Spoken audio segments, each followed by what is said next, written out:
ગણપતિ બાપ્પા ગણપતિ દાદા જ્યારે સૌના ઘેર આવે છે ત્યારે એની આપણે પૂજા અર્ચના કરવામાં ફક્ત આયુજીવન આયુર્વેદની નેચરલ પ્રોડક્ટ વાપરવી. હવે અમારી પાસે નેચરલ પ્રોડક્ટમાં જોઈએ તો સૌથી પહેલા છે નેચરલ કપૂર, જે એકદમ પ્યોર અને નેચરલ આવશે, અને ત્યાર પછી કપૂરની ગોળી સ્વરૂપે ટેબ્લેટ સ્વરૂપે પણ છે.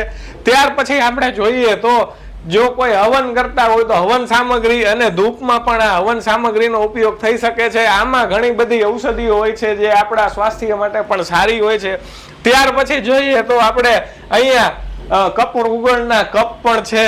ત્યાર પછી જોઈએ તો નેચરલ ગુગળ, પ્યોર ગુગળ પણ છે, અને ગુગળમાં જે બજારમાં મળતો હોય એવો ચીકણો લોંદિયો ગુગળ પણ છે, પણ બજાર કરતાની ક્વોલિટી એકદમ પ્રીમિયમ અને સારી હશે. ત્યાર પછી જો કોઈ લોબાન ગુગળનો યુઝ કરતા હોય તો લોબાન ગુગળ પણ છે.